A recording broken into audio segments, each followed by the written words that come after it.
Uhali gani mpenzi msikilizaji wangu, karibu tuendelee na simulizi yetu ya Usimwache Atoke, Don't Let Him Go Out, na mwana wetu Moni kutoka Mtwara anayepatikana kwa nambari za simu 0716 19 6008.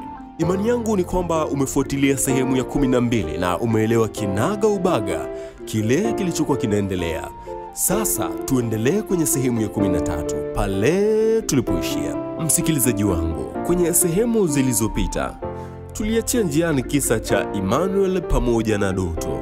Hebu tuendelee katika sura ya 3. Emmanuel alitembelea nyumbani kwao katikati ya wiki muda wa mchana. Doto, karibu kaka, karibu sana. Alipangusa unyevunyevu ulioko mikononi kwa kutumia gauni yake kisha kupokea bahasha. Emmanuel, asante sana, vipi wazima wote? Aliuliza. Doto, sote wazima, karibu. Emmanuel, asante, mizigo hiyo peleka store, hiyo yako na wadogo zako, aliongea akiwa anaelekeza kwa kuonesha kidole. Doto, watoto wapo shuleni. Emmanuel, watunzie, nitawapa wakirudi jioni. Doto, wamehamia shuleni bweni. Emmanuel, bwenini? Doto, inakaribia wiki sasa. Emmanuel, my God, wataweza? Doto, walisema wataweza, sasa sijui. Emmanuel, baba na mama wapo kazini? Doto, ndiyo, lakini mama sina uhakika. Emmanuel, kwa nini? Doto, siku nyingine aendi kazini. Vipi, anaumwa? Ima aliuliza. Doto, hapana, sijui. Emmanuel, wewe unaficha jambo eh? Doto, Aliinua mabegi na kuonyesha kuwa kuna jambo anataka kusema lakini anaogopa. Emmanuel, hebu njoo kwanza karibu uniambie. Alisimama na kujiweka vizuri, lakini alikaa mkao wa kuona nje. Doto, mimi sijui kitu, aliongea anang'ata vidole na anatembea kwa kuburuza miguu kisha kujitupa juu ya sofa kubwa alilokalia Emmanuel. Haya, niambie, kuna nini hapa kinaendelea unachonificha? Doto, hamna kitu kaka. Emmanuel, siku hizi tunafichana vitu eh? Doto, hapana kaka, sio hivyo. Emmanuel, sasa mbona huniambii? Aliongea huku mikono yake miwili ilitua mabegani kwa Doto na kuitetemesha taratibu kwa kupapasa taratibu hadi mapajani.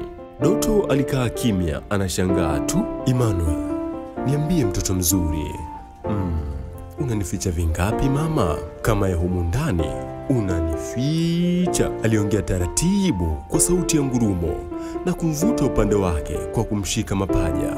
Usinifiche na hili, alimnong'oneza. Nani aliwahi kukushika kama hivi tofauti na mimi? Doto, hayupo. Emmanuel, sio kweli.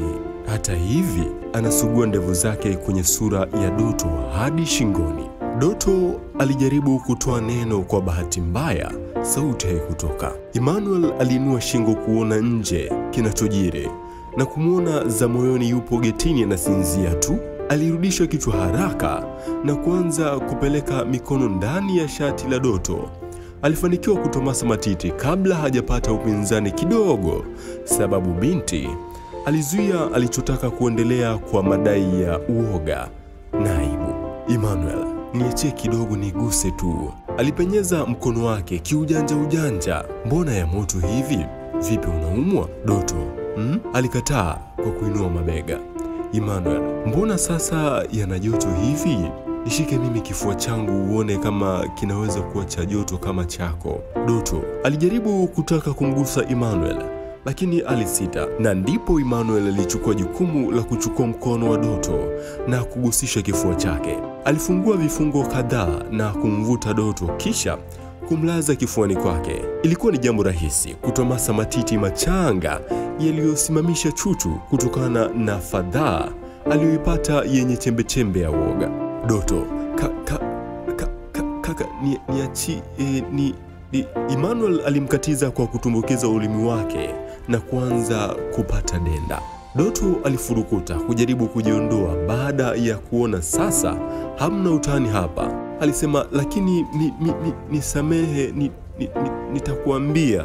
Akaishia hivyo. Emmanuel aliendelea kunyonya kila kiungo hadi alipoona ameacha purukushani baada ya kukata tamaa na kumwachia Emmanuel aendelee. Baada ya shughuli pevu, jasho liliotiririka kama wanamichezo wanaokimbia mchaka, Emmanuel alimbeba Doto na kwenda naye chumbani kwake.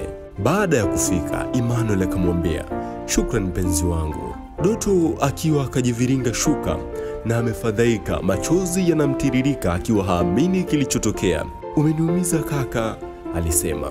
"Emmanuel, pole my dear, utazoea.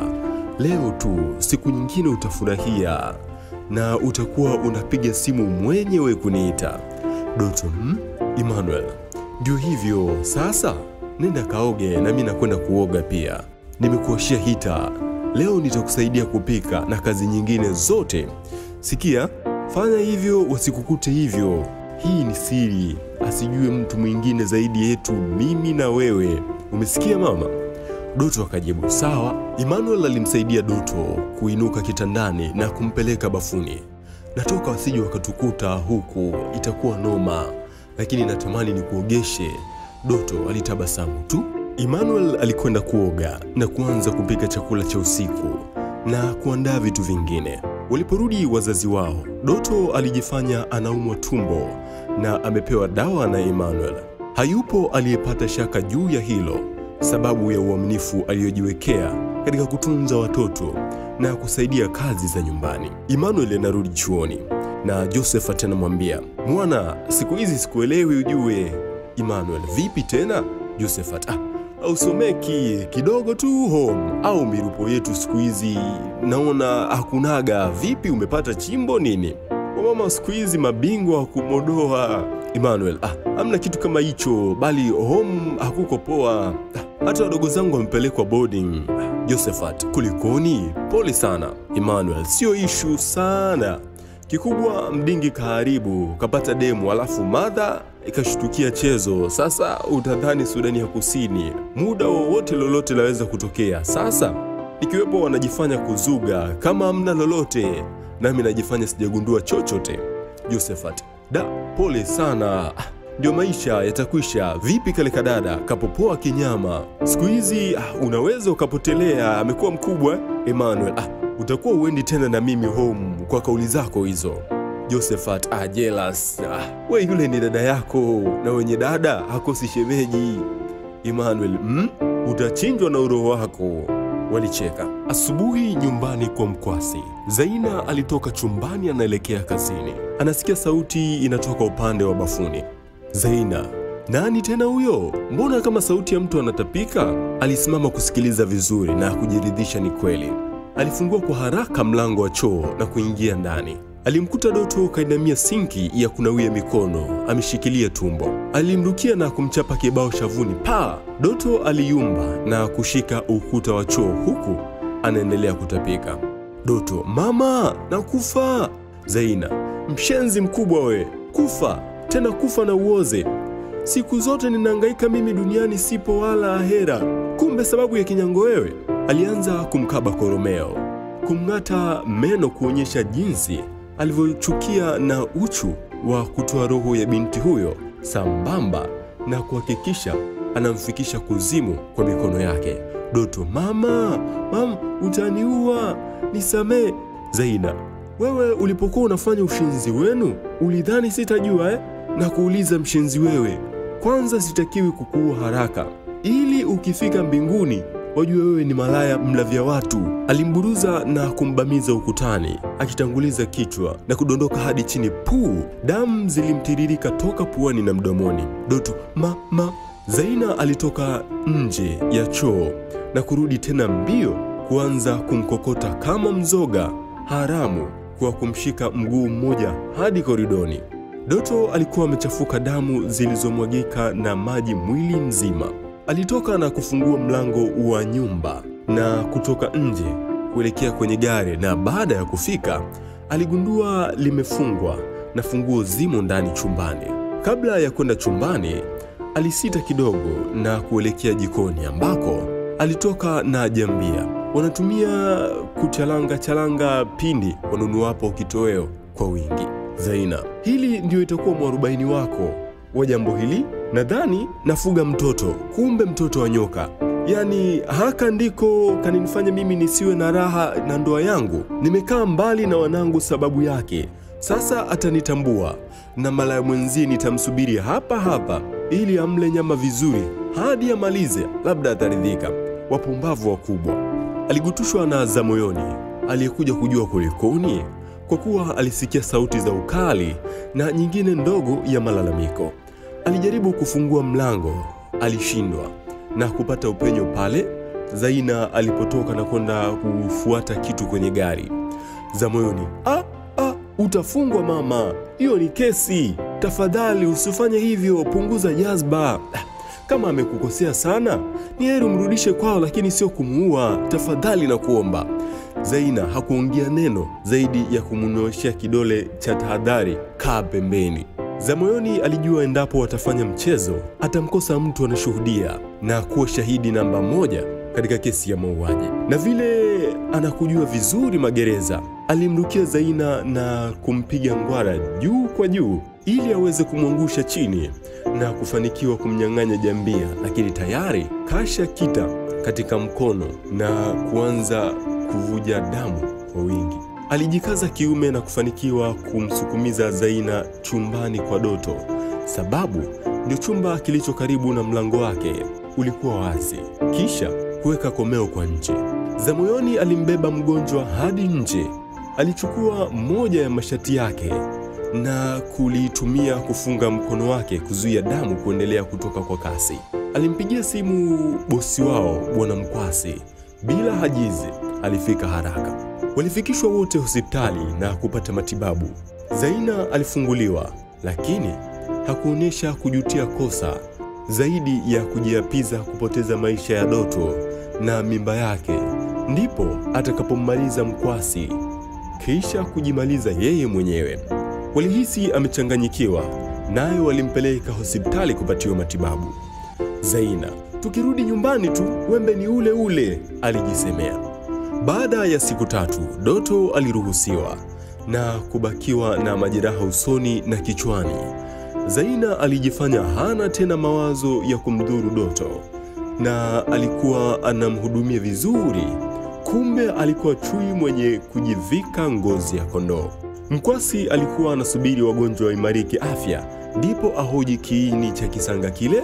Kumbe kuwa kwake kimya kulitoa taswira tofauti upande wa Zaina. Siku moja Mkwasi alitoka kidogo na kwenda supermarket kufuata mahitaji. Nyumbani aliwaacha mahasimu wale wawili. Aliporudi alikuta nyumba haina watu. Alitoka haraka na kwenda getini kuuliza walikwenda wapi. Mlinzi alisema. Za moyoni, kwani si wamekufuata wewe au umepita njia tofauti? Maana ulipotoka tu nao walitoka. Mkwasi, mimi? Za moyoni, ndio iliyofuata taksi. Maana aliniaga na kuniambia wanakufuata wewe, umewaita. Mkwasi, Mungu wangu, mtoto wa watu. Zai, umeua. Kwa nini? Mbona ungeniua mimi niliyekukosea? Jamani, kuliko mtoto wa watu nitaanzia wapi mimi? Alijishika kifuani na kuporomoka hadi chini. Za moyoni, unajua haya sasa mambo. Sasa ndio maisha gani haya? Aliingia ndani mwake na kutoka na ndoo ya maji. Alimwagia yote kwa pamoja. Mkwasi, Zai mke wangu, usifanye hivyo. Alidondoka tena. Maji yalisha kuisha kwenye ndoo. Za moyoni aliamua kumvua shati lake na kuanza kulitumia kumpepelea bosi wake. Dakika kama 2 hivi kabla hajaanza kutaharuki, aliamka. Za moyoni, itakuwa hajaenda kumuua, labda kamrudisha kwao. Kama swala la kuua, nadhani tungekuwa na maiti humo ndani. Mkwasi, hivyo tena alikaa na kunyoosha miguu pale pale kwenye tope lililozalishwa na maji waliotumia kumzindua. Za moyoni, nakwambia hivyo. Vipi unakujua kwao? Alimuuliza. Mkwasi, najua tu ni Njombe, lakini sijui kijiji gani. Za moyoni, huko? Mkwasi, no, najua tu baba yake anaitwa Robert. Sasa ngoja, wala isikupe tabu. Inuka, nenda kajiandae, mimi nimepata wazo. Mkwasi akamuuliza, wazo gani? Alisimama wima. Za moyoni, kabadili nguo chapchapu wasije kujua watu. Wakikukuta tu mpango umevurugika. Mkwasi, sawa, alielekea ndani kwa hatua za haraka. Baada ya dakika chache alitoka nje na kuelekea kibandani kwa Zamoyoni, sababu hakumuona. Alipomuona, ulinichanganya nilipokukosa hapa nje. Nilijua na wewe umenitoroka. Ningekufilia mbali huko. Haya, lete michakato. Zamoyoni, vipi, ulijaribu kumpigia simu kujua yuko wapi? Mkwasi, simu yake imo ndani humo ameacha. Zamoyoni, okay, tumtafute Emmanuel. Kwa kuwa wapo karibu, itakuwa anafahamu vitu vingi kuhusu Doto. Inawezekana hadi kwao wanakujua ingawa hajafika. Mkwasi, hivyo sasa nitamuuliza vipi? Mwenzio sina hata akili moja. Zamoyoni, ukimpigia simu aje atachelewa, na sisi wala uvumilivu huo hatuna. Twende huko chuoni. Ngoja nifunge milango yetu vizuri, baada ya hapo tutajua la kufanya. Mkwasi, sawa, bora mtoto wa watu apatikane akiwa hai. Chuoni. Emmanuel alielezwa kilichotokea kuanzia mwanzo, kipigo hadi leo wametoweka nyumbani. Emmanuel badala ya kutoa msaada waliohitaji, alianza kulia. Emmanuel, Mungu wangu, Doto nisamehe, mimi nimekuponza. Sikujua angekupata haya. Baba, kwa nini mke wako unashindwa kumdhibiti hadi anamdhuru Doto wangu? Yeye amewabugudhi nini mtoto wa watu? Kazi zote anafanya, hadi chumbani kwenu anawaandalia. Mimi wala sikusema kitu chochote. Zamoyoni, Mheshimiwa. Alimshika bega baada ya kusikia kama vile anatoka nje ya mada. Emmanuel, Zamoyoni, wenzako tumilia kama wewe, lakini tunachotakiwa ni kufikiria mbinu ya kumuokoa. Emmanuel, inauma, lakini mambo gani tunafanyiana haya? Mkwasi, mbona usimuelewi? Alijisemea moyoni. Emmanuel, sawa, mimi aliwahi kunieleza kijijini kwao, na kuna simu alikuwa anaitumia kuwasiliana na bibi yake, sababu aliniambia wazazi wake walishafariki. Maneno yake yalimuumiza Mkwasi, ila alifurahi kupata mawasiliano ya huko. Mkwasi, sasa hapo tunapopakuanzia. Zamoyoni, nilitarajia. Emmanuel, lakini baba, unaonaje tukianza kwenda kumuona mama mdogo Jane kabla ya kuwatafuta walio Njombe, sababu lazima itakuwa bado hawajafika kama kweli wanaelekea huko. Mkwasi, nalo pia wazo. Zamoyoni, mimi naona mkaniache nyumbani, sababu si unajua tulivyotoka. Mkwasi, twendeni.